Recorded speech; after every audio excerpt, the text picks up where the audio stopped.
descosido. Estaba calado y tenía frío, mucho frío. Sentía como si me hubieran robado todo el calor. La ropa mojada se pegaba a mi cuerpo y el agua fría goteaba sobre el suelo. A cada paso que daba, mis sandalias chapoteaban haciendo un ruido cómico y el agua rezumbaba por los agujeritos en forma de rombo de la parte delantera. Me quité la ropa mojada y la dejé al lado de la chimenea, en el suelo, donde el agua que se escurría de ella empezó a formar un charco. Cogí la caja de cerillas que había sobre la repisa, abrí la llave del gas y encendí la chimenea. Ahora estoy contemplando el estanque, recordando cosas que resultaban difíciles de creer, porque lo más difícil de creer para mí es que una niña de 5 años y un niño de 7 tuvieran una chimenea de gas en su habitación. No había toallas en la habitación y me quedé allí de pie, mojado, sin saber cómo secarme. Cogí la fina colcha que cubría mi cama, me sequé con ella y me puse el pijama. Era de nylon rojo, brillante y con rayas, y tenía una quemadura en los fornes plastificados de la manga izquierda, de una vez que me acerqué demasiado al fuego de la chimenea y se me prendió el pijama, aunque por suerte no llegué a quemarme el brazo. Colgaba detrás de la puerta, había una bata que casi nunca usaba y que proyectaba pesadillescas sombras sobre la pared cuando la luz del pasillo estaba encendida y la puerta abierta. Me la puse también. Se abrió la puerta y entró mi hermana, que venía a coger su camisón de debajo de la almohada.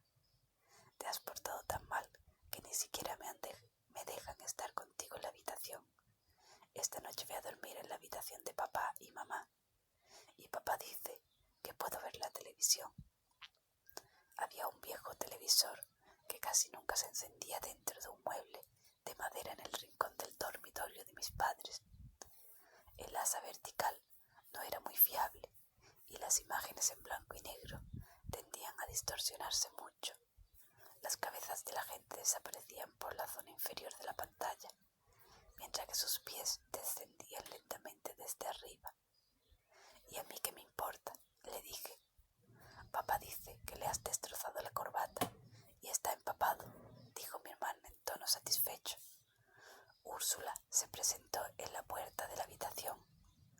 No nos hablamos con él, le dijo a mi hermana.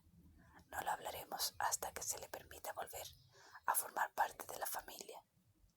Mi hermana se marchó y se fue a la habitación de al lado, la de mis padres.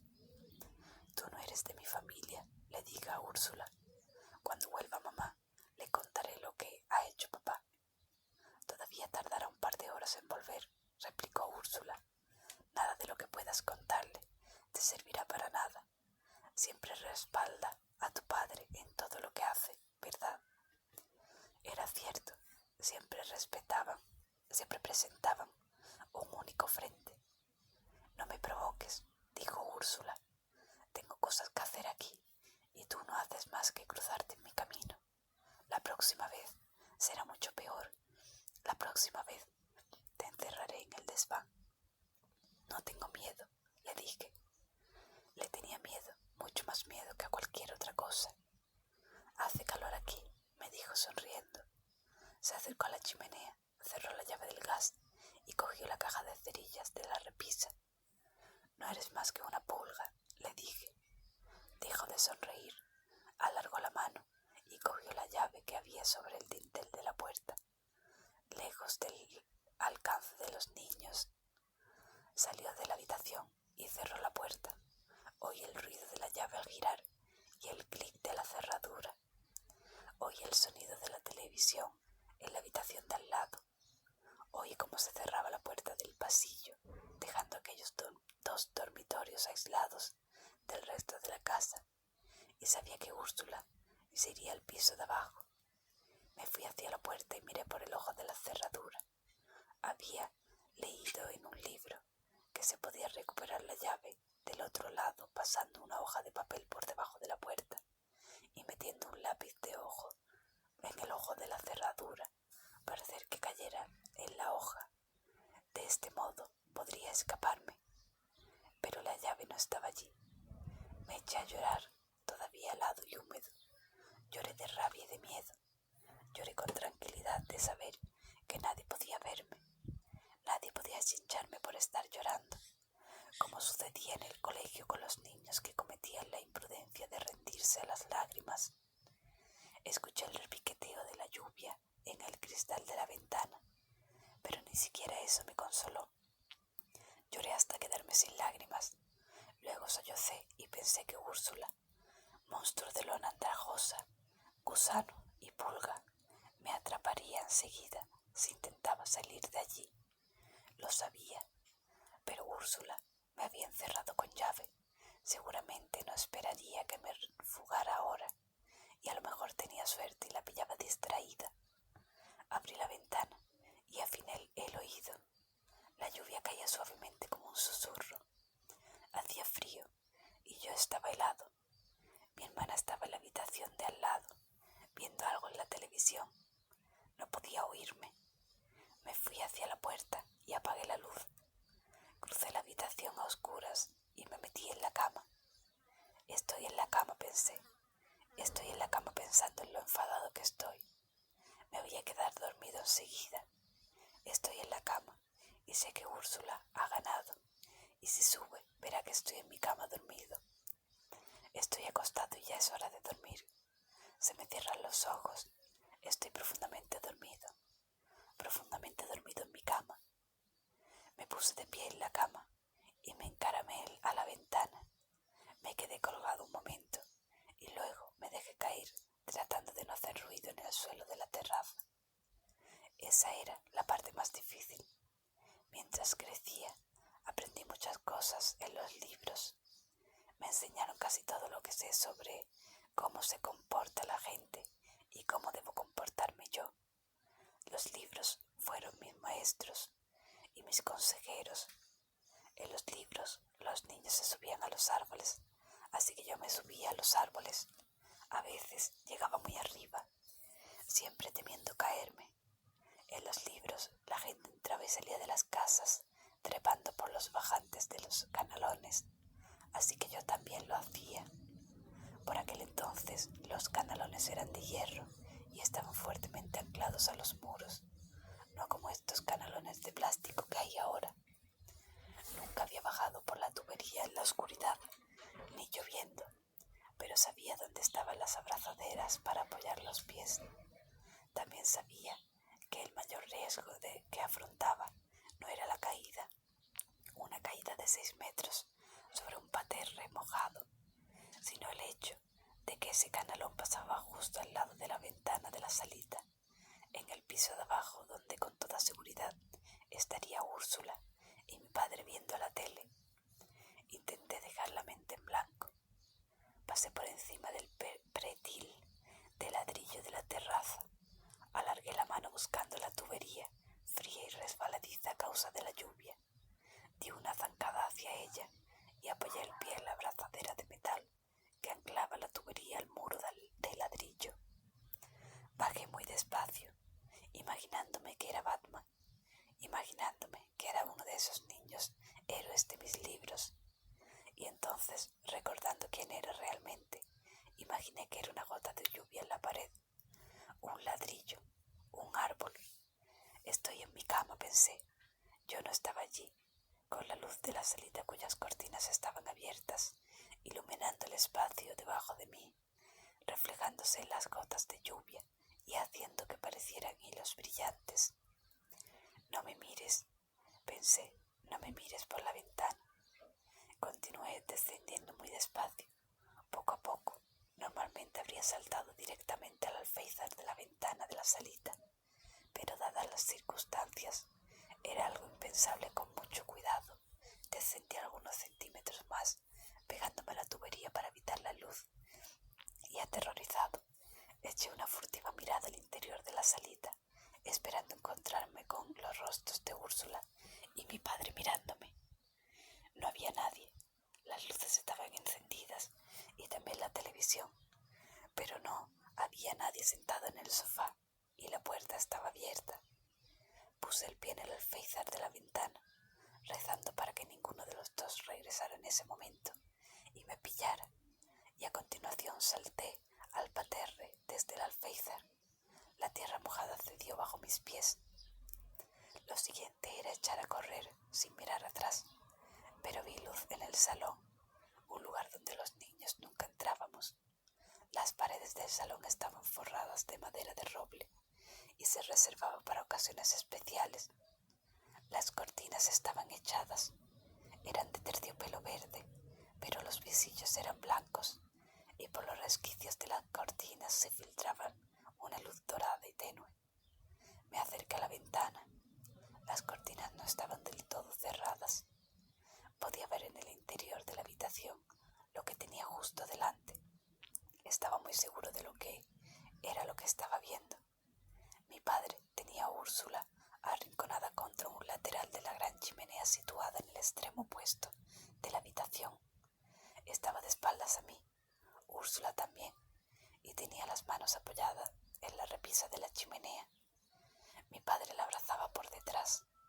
Úrsula tenía la falda levantada hasta la cintura. No sabía exactamente qué es lo que estaba haciendo y tampoco me importaba, al menos en ese momento. Lo único que me importaba era en ese instante la atención de Úrsula. Estaba centrada en algo que no era yo y me aparté de la ventana, de la luz, de la casa y eché a correr, descalzo bajo la lluvia en medio de la oscuridad. La oscuridad no era total, era una de esas noches en las que las nubes parecen captar la distante luz de las farolas y las casas para reflejarla de nuevo sobre la tierra. Una vez que mis ojos se acostumbraron, podía ver bastante bien. Conseguí llegar al fondo del jardín, más allá del montón de compost y hierba cortada, y bajé por la cuesta hacia la carretera. Las zarzas y los cardos se me clavaban en los pies y las piernas, pero seguí corriendo. Salté la valla metálica, que no era muy alta, y salí a la carretera. Había conseguido salir de la parcela y sentí como si un dolor de cabeza que no sabía que tenía arreciara de forma repentina. Letty Gemstone, susurré impaciente y pensé, estoy en mi cama. Todo esto lo estoy soñando. Es un sueño muy vívido. Estoy en mi cama, aunque no creía que Úrsula estuviera pensando en mí justo en ese momento. Mientras corría pensé en mi padre, rodeando con sus brazos el cuerpo de la falsa gobernanta, besando su cuello, y entonces vi su rostro a través de la gélida agua de la bañera mientras me ahogaba, y ya no me asustaba lo que había pasado en el baño. Lo que me asustaba ahora era lo que pudiera significar que mi padre estuviera besando el cuello de Úrsula, que sus manos le hubieran levantado la falda por encima de la cintura. Mis padres formaban una unidad, eran indivisibles. De repente, el futuro se había vuelto incierto. Cualquier cosa era posible. El tren de mi vida acababa de descarrilar. Corría campo a través y bajaba por la carretera conmigo. Las piedras que sobresalían de la tierra me hacían daño en los pies al correr, pero me daba igual.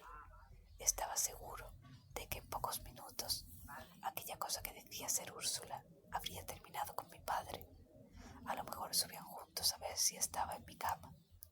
Úrsula descubriría mi ausencia y vendría tras de mí. Pensé, si salen tras de mí, vendrán en coche.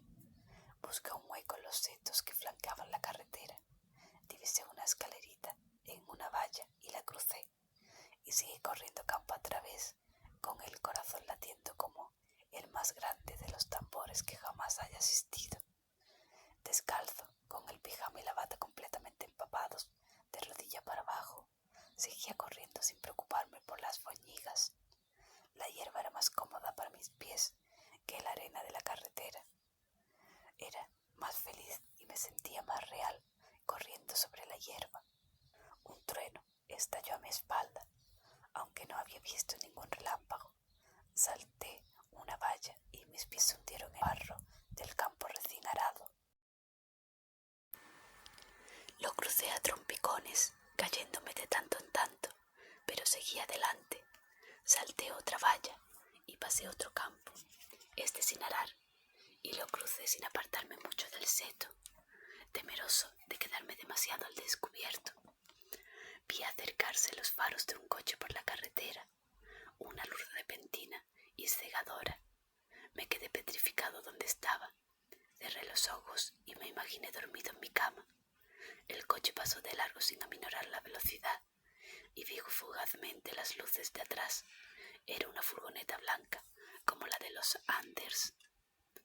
No obstante, pensé que igual no era muy seguro ir por la carretera y decidí atajar por los campos. Vi que estaban separados por una simple alambrada y que podía pasar por debajo fácilmente. Ni siquiera era de alambre, de espino, así que alargué la mano y cogí uno de los alambres para levantarlo un poco y fue como si me golpearan con mucha fuerza en el pecho. El brazo de la mano con la que agarré el alambre comenzó a agitarse espasmódicamente y la palma de la mano me quemó como si acabara de golpearme el hueso de la risa contra una pared. Solté la valla electrificada y trastabillé. Ya no podía seguir corriendo, pero avancé lo más deprisa que pude, luchando con el viento, la lluvia y la oscuridad, siguiendo la valla, pero poniendo mucho cuidado en no tocarla, hasta que llegué a una verja con 5 barrotes. Atravesé la verja y continué corriendo por el campo, dirigiéndome hacia la zona más oscura del otro lado. Árboles, pensé, y bosque, y no me acerqué mucho al límite del campo por si había otra valla electrificada esperándome. Vacilé un momento, no sabía hacia dónde ir ahora.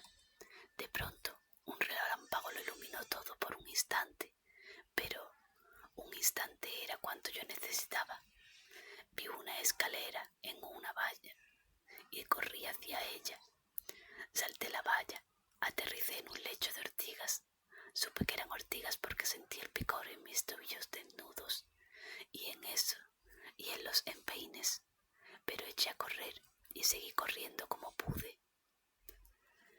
Confiaba en no haberme desviado de mi camino hacia la granja Hemstock. No podía ser. Atravesé otro campo más antes de caer en la cuenta de que ya no sabía dónde estaba la carretera. De hecho, no tenía ni idea de dónde estaba. Solo sabía que la granja Hemstock estaba al final de la carretera que pasaba por mi casa, pero estaba perdido en un campo oscuro y las nubes de tormenta habían descendido en el cielo y la noche se había vuelto muy oscura y seguía lloviendo, aunque no mucho todavía, y mi imaginación empezó a llenar la oscuridad de lobos y espectros. Quería dejar de imaginar, dejar de pensar, pero no podía.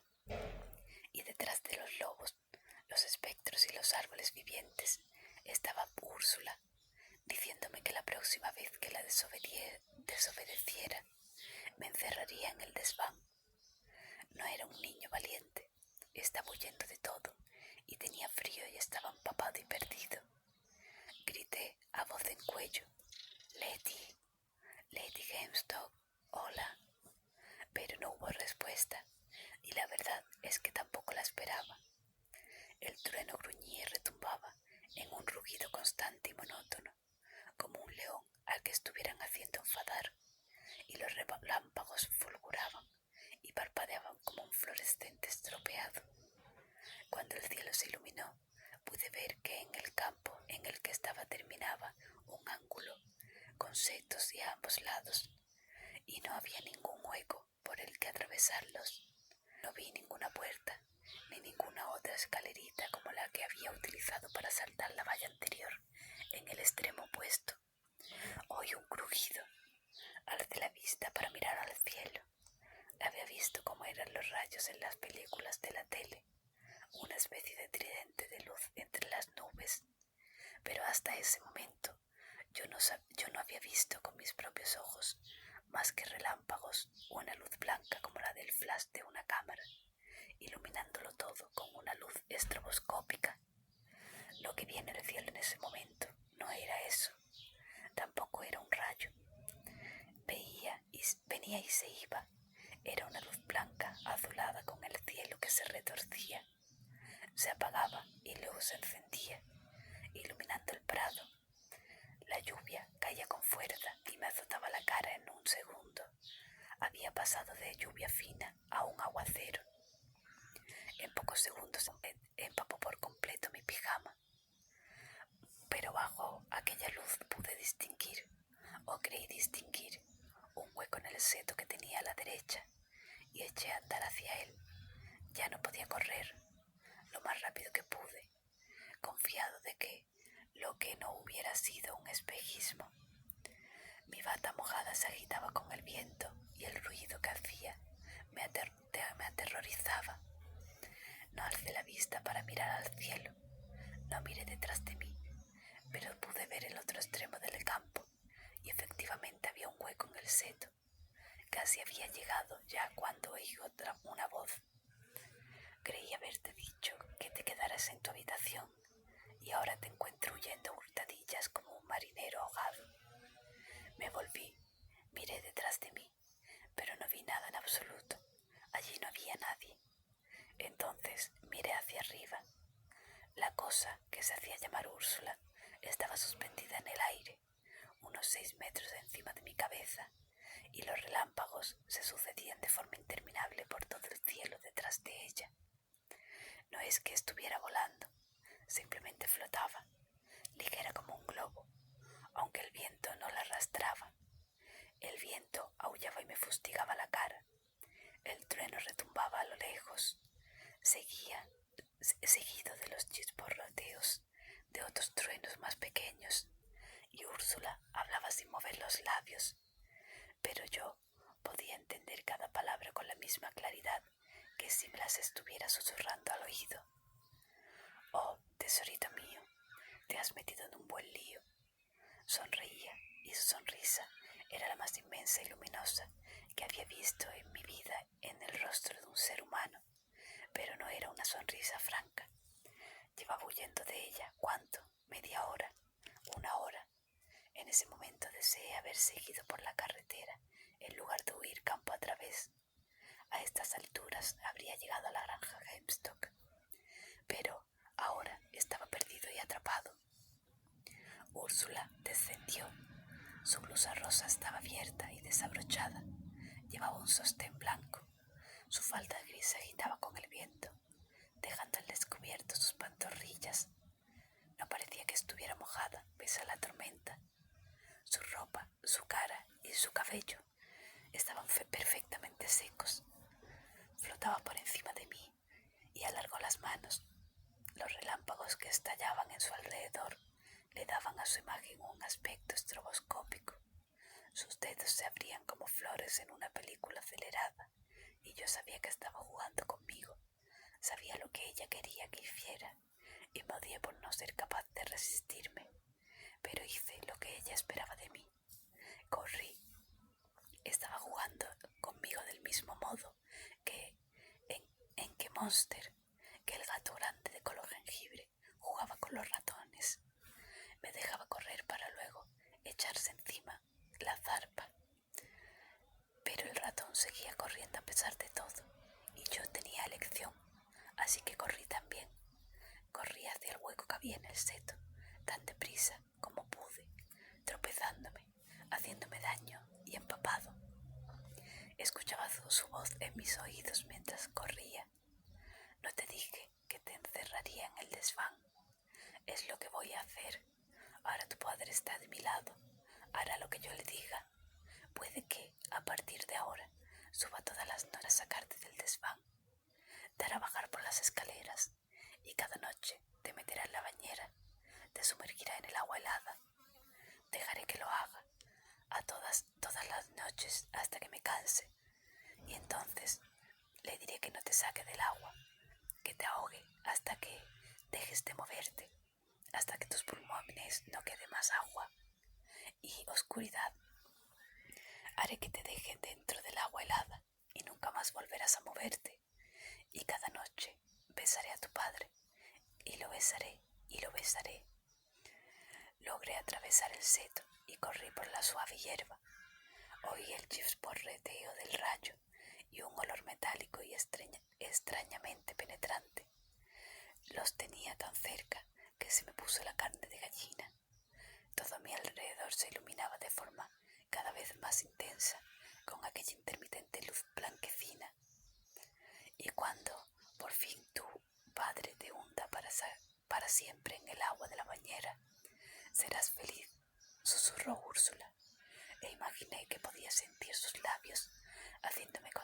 cosquillas en los oídos, porque no lo vas a pasar bien encerrado en el desván, no solo porque estarás a oscuras con las arañas y los fantasmas. Además, voy a traerte a algunos amigos.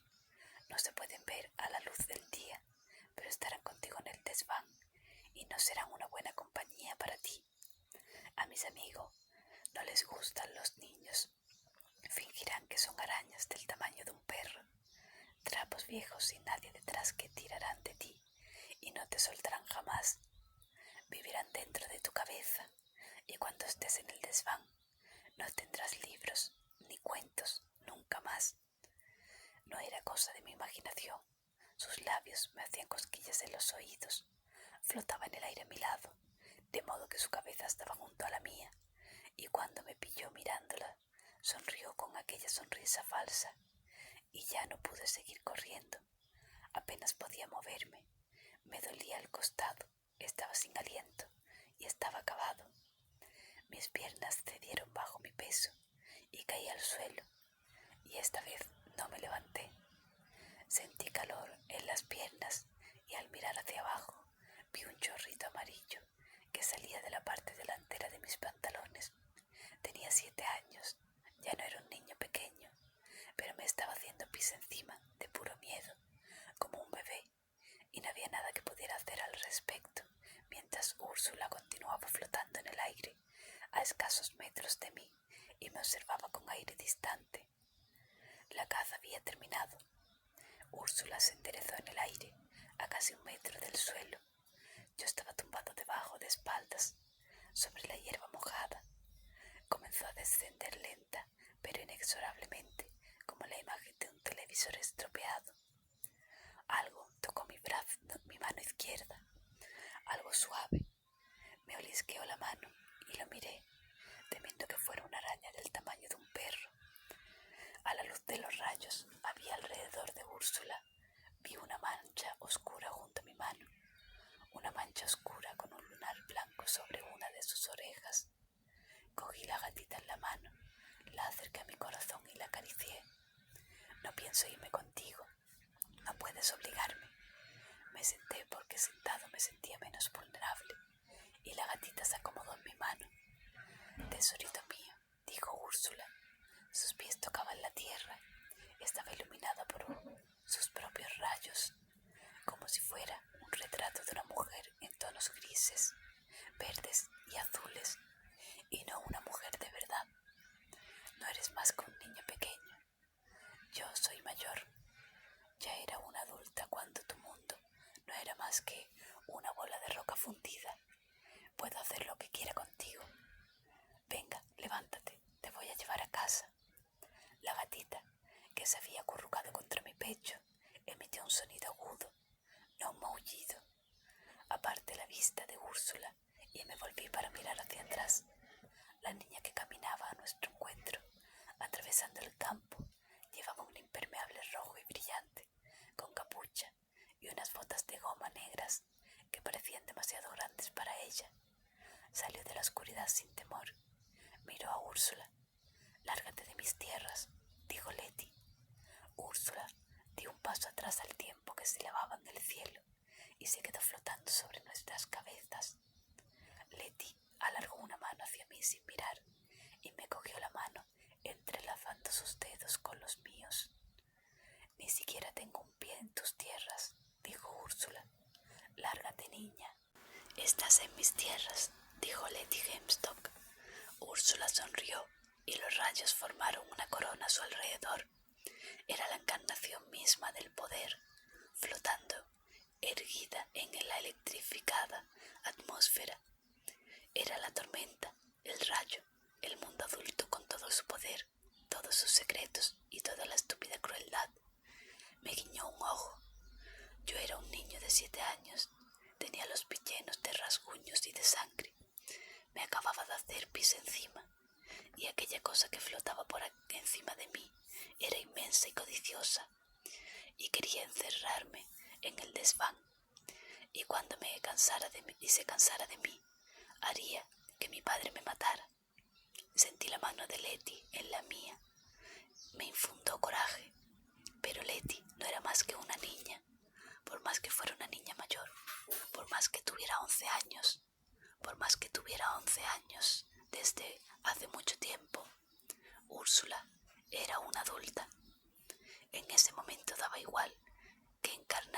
los monstruos, todas las brujas y todas las pesadillas juntas. También era una adulta, y cuando un adulto se enfrenta a un niño, siempre gana el adulto. «Deberías volver al lugar del que saliste», dijo Letty. «No te conviene permanecer aquí. Por tu propio bien, márchate por donde has venido». Un rugido en el aire, un chirrido espantoso y maligno, lleno de dolor y de maldad. Un ruido que me produjo de entera e hizo que a la gatita, cuyas patas delanteras descansaban sobre mi pecho, se le erizara el pelo. El menino se me revolvió y me clavó las garras en el hombro y bufó. Miré a Úrsula. Solo cuando miré su rostro supe lo que era aquel ruido. Úrsula se estaba riendo. «Regresar. Cuando tu gente hizo aquel agujero en para siempre, aproveché la ocasión. Podría haber gobernado mundos enteros, pero seguí hasta aquí y esperé. Tuve mucha paciencia. Sabía que tarde o temprano las ligaduras aflojarían, que algún día caminaría por la auténtica tierra, bajo el sol del cielo». Se echó a reír de nuevo. «Aquí todo es muy débil, niña. Todo se rompe con facilidad. Anhelaban cosas muy triviales. Cogeré de este mundo todo cuanto desee, como un niño que se atiborra de moras frente a una zarza». No solté la mano de Letty. Esta vez no. Acaricié a la gatita, cuyas afiladas garras seguían clavadas en mi hombro, y a cambio recibí un mordisco. Pero fue un mordisco suave, fruto del miedo. La voz de Úrsula parecía venir de todas partes, mientras el viento seguía soplando en ráfagas.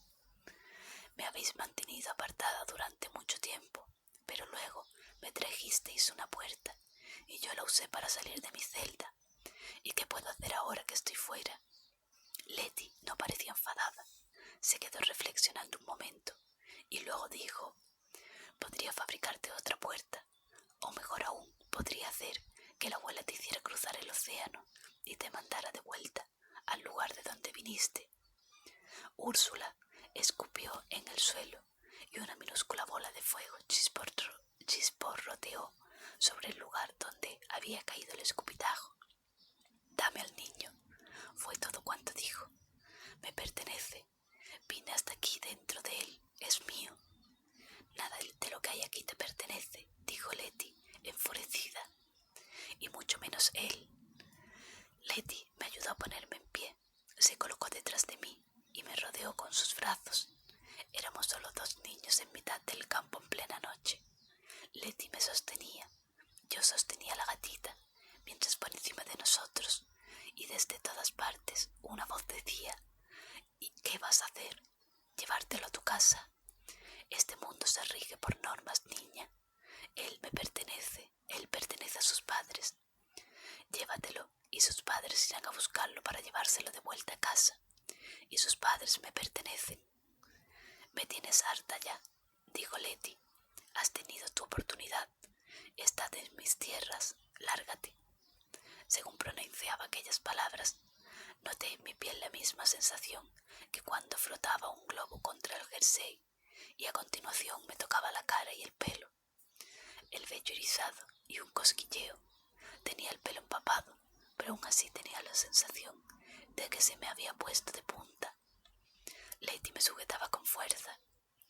«No te preocupes», me susurró, y estaba a punto de decirle algo, de preguntarle por qué no debía preocuparme, qué era lo que debía temer, cuando el campo empezó a brillar. Todo él brillaba con un resplandor dorado, cada brizna de hierba, cada hoja de cada árbol, incluso los setos brillaban. Era una luz cálida. Era como si la tierra que hubiera bajo la hierba se hubiera transformado en luz pura, y con el dorado resplandor del prado, la luz blanqueazul que seguía crepitando en torno a Úrsula resultaba mucho menos impresionante. Úrsula se elevó con inseguridad, como si el aire se hubiera calentado de repente y la empujara hacia arriba. Entonces Letty se puso a recitar unas palabras en aquella arcaica lengua, y el prado entero estalló transformándose, todo él, en una luz dorada. Vi como Úrsula era arrastrada lejos de allí, pese a que no había viento, pero algún viento debía de haber, porque se agitaba y se inclinaba como una hoja muerta en medio de un vendaval. La vi alejarse dando vueltas en la oscuridad, y Úrsula y sus rayos desaparecieron. «Vamos», dijo Letty, «hay que ponerse delante de un buen fuego y necesitas un baño caliente, si no te vas a morir de una pulmonía». Me soltó la mano, dejó de abrazarme y dio un paso atrás. El resplandor dorado se fue atenuando lentamente y finalmente desapareció, dejando tan solo algún que otro destello fugaz en los arbustos, como cuando se acaban los fuegos artificiales. «¿Está muerta?», pregunté. «No». «Entonces volverá y te habrás metido en un buen lío». «Puede ser», dijo Letty. «¿Tienes hambre?». En el momento en que me lo preguntó, supe que, en efecto, la tenía. Me había olvidado, no sé cómo, pero ahora me acordaba. Estaba tan hambriento que me dolía el estómago. «Vamos a ver». Letty me hablaba mientras atravesábamos el campo. «Estás calado hasta los huesos. Vamos a necesitar algo de ropa para ti». Echaré un vistazo a la cómoda de la habitación verde. Creo que el primo Japet se dejó algo de ropa cuando partió para luchar en las guerras de los ratones. No era mucho más grande que tú. La gatita me lamía los dedos con su diminuta y áspera lengua. «Me he encontrado una gatita», dije. «Ya la veo, debe de haberte seguido desde el campo del que la arrancaste». «Esta es aquella gatita, la misma que cogí». «Sí». «¿Te ha dicho ya cuál es su nombre?».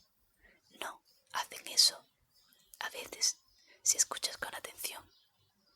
Vi las luces de la granja Hemstock un poco más adelante, dándonos la bienvenida, y me alegré mucho, pero no entendía cómo habíamos llegado tan rápido allí desde el campo en el que estábamos. «Has tenido suerte», dijo Letty. «4 metros más atrás el terreno es de colianders. Habrías venido igual», le dije. «Me habrías salvado». Me dio un apretón en el brazo, pero no dijo nada. «Letty, no quiero volver a casa», le dije. Y no era verdad. Volver a casa era lo que más deseaba en el mundo. Lo que no quería era volver al lugar del que había huido esa noche. Quería volver a la casa en la que vivía antes de que el minero se suicidara en nuestro pequeño mini blanco, o antes de que atropellara a mi gatita. La bola de pelo oscuro se acurrucó contra mi pecho y deseé que fuera mi gatita, aunque sabía que no lo era. El aguacero había dado paso otra vez a una ligera llovizna. Caminamos pisando grandes charcos, Letty con sus botas de agua y yo con mis pies descalzos y magullados. El olor del estiércol se hacía más intenso a medida que nos acercábamos a la granja, y por fin entramos en la casa por la puerta lateral y fuimos directamente